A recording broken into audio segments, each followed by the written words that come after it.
Hello everyone.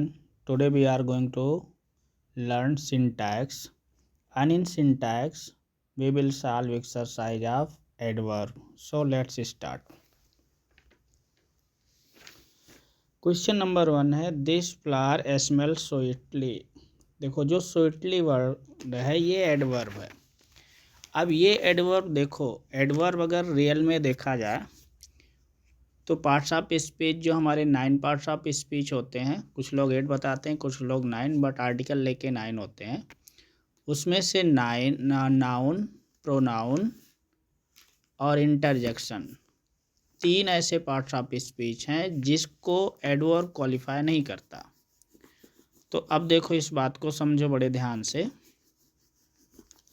ये जो sweetly है, ये स्वीटली की जगह पे क्या आएगा? स्वीट आएगा। अब बात ये आती, चलो ठीक है हमने लिख दिया this flower smell sweet, but sweet क्यों लिखा गया, स्वीटली क्यों नहीं लिखा गया? क्योंकि जो स्वीट वर्ड आया हुआ है ये किसको मॉडिफाई कर रहा है? फ्लावर को। दिस फ्लावर, फ्लावर क्या है? नाउन। तो नाउन को मॉडिफाई एडजेक्टिव करता है, ना कि नाउन को मॉडिफाई एडवर्ब करता है। जब आप स्वीटली लिखोगे तो स्वीटली क्या हो जाएगा? एडवर्ब हो जाएगा। और एडवर्ब कभी भी किसी नाउन, प्रोनाउन और इंटरजेक्शन को मॉडिफाई नहीं करता, इसीलिए स्वीटली नहीं होगा, क्या हो जाएगा? स्वीट हो जाएगा। और स्वीट वर्ड जो होगा वो एडजेक्टिव होगा, और एडजेक्टिव नाउन, प्रोनाउन को मॉडिफाई करता है। इसलिए आप क्या करना, स्वीटली की जगह स्वीट लिख देना। क्वेश्चन नंबर 2 में देखोगे, क्वेश्चन नंबर 2 बहुत ईजी है।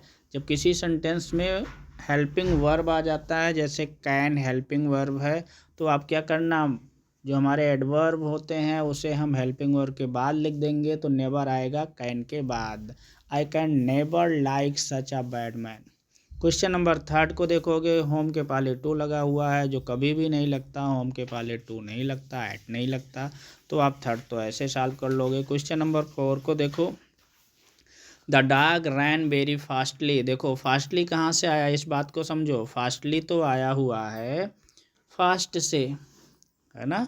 और फास्ट क्या है? एक एडजेक्टिव है, और ये एडजेक्टिव किसके लिए यूज हुआ है? डॉग के लिए यूज हुआ है ना। तो याद रखना, कभी भी जो वेरी एडवर्ब है वो किसको मॉडिफाई करेगा? वो एडजेक्टिव को मॉडिफाई करेगा, और फास्टली डॉग यानी नाउन को मॉडिफाई नहीं कर पाएगा। इसलिए जो फास्टली वर्ड आया हुआ है ये गलत है, क्योंकि फास्ट एक ऐसा वर्ड है जो नाउन को भी मॉडिफाई कर रहा है। इसलिए यहाँ पे क्या हो जाएगा? वेरी फास्ट हो जाएगा, ना कि वेरी फास्टली। क्वेश्चन नंबर 5 को देखोगे, Govind comes to school late often. तो ऑफन जो आपका एडवर्ब है, ये कम्स मेन वर्ब है, तो ये एडवर्ब कहाँ आएगा? मेन वर्ब के ठीक पहले आएगा। क्वेश्चन नंबर 6 देखो, क्वेश्चन नंबर 6 बहुत ईजी है, बट थोड़ा सा ध्यान देना आप। कभी भी याद रखना, कभी भी हम इंग्लिश का सेंटेंस लिखते हैं तो सबसे पहले सब्जेक्ट लिखते हैं, फिर वर्ब लिखते हैं, फिर अदर वर्ड्स लिखते हैं। समझ में आई बात?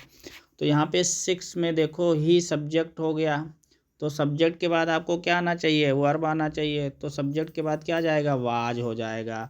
तो ही वाज मच प्लीज्ड। और दूसरी बात ध्यान देना, प्लीज्ड क्या है? पास्ट पार्टिसिपल है, और पास्ट पार्टिसिपल वर्ब का 3rd फॉर्म होता है, जिसके ठीक पहले क्या आता है? एडवर्ब आता है। इसलिए मच हो जाएगा प्लीज्ड के पहले, he was much pleased. Question number 7 देखोगे, सेम प्रोसेस जो 6 में है वही 7 में है। आप क्या लिखोगे? ही सब्जेक्ट है, और सब्जेक्ट के बाद आपको क्या चाहिए? तुरंत वर्ब चाहिए, तो ही इज हो जाएगा, फिर फ्रीक्वेंटली लेट हो जाएगा। ठीक है।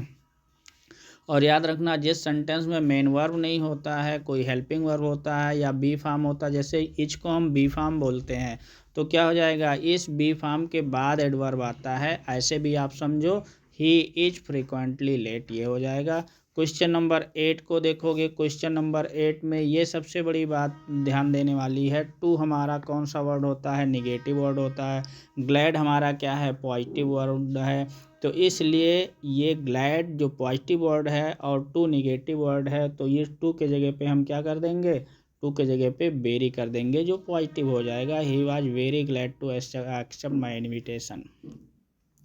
क्वेश्चन नंबर 9 देखोगे, हिज सेक्रीफाइस। अब देखो यहाँ पे क्या लिखा हुआ है, वेरी ग्रेटर। वेरी ग्रेटर नहीं होता है, याद रखना। ये आपके सामने ये रूल गिवन है, ये रूल ज़रा ध्यान से देखो, मैं बता रहा हूँ आपको। ये मच का जो प्रयोग किया जाता है, मच का प्रयोग कंपैरेटिव डिग्री के साथ किया जाता है, मच बेटर होता है। तो वेरी ग्रेटर नहीं होगा, मच ग्रेटर होगा। क्वेश्चन नंबर 10 को देखो, आम टायर्ड आ लिटिल। तो ये टायर्ड हमारा पास्ट पार्टिसिपल है, तो क्या हो जाएगा, आम आ लिटिल टायर्ड हो जाएगा। क्या हो जाएगा, आम आ लिटिल टायर्ड। एक्सरसाइज नंबर 16 को देखोगे, एक्सरसाइज नंबर 16 में आपको क्या मिलेगा, देखो यहाँ पे ध्यान से देखो। My mother is too better. अब ज़रा ध्यान दो, अभी अभी आपको हमने समझाया था, जो मच का प्रयोग किया जाता है, मच का प्रयोग कंपैरेटिव डिग्री के साथ किया जाता है।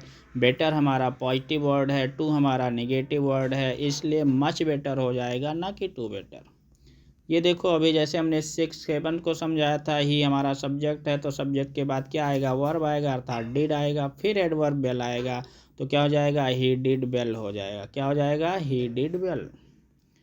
क्वेश्चन नंबर 3 क्वेश्चन देखो, माई सन इज टू हेल्दी। याद रखना, टू निगेटिव वर्ड है, हेल्दी पॉजिटिव वर्ड है, इसलिए टू के जगह पे क्या आ जाएगा, वेरी आ जाएगा।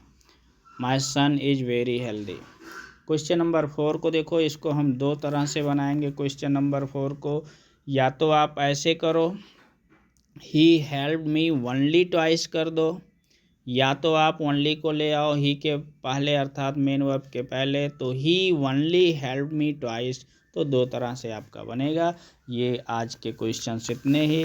फिर आपको कैसा समझ में आया नहीं, आप कमेंट में करना। अगली एक्सरसाइज नेक्स्ट डे पे हम अपलोड करेंगे। और हाँ, एडवर्ब ऐसे हम एक दिन में नहीं पढ़ सकते, एडवर्ब के कई ऐसे रूल्स हैं जिसको अब हम अगली वीडियो 2-4 वीडियो में 1-2 रूल ऐसे ऐसे अपलोड करेंगे जिसको आप बड़े इजी वे में समझ सकेंगे। Thank you.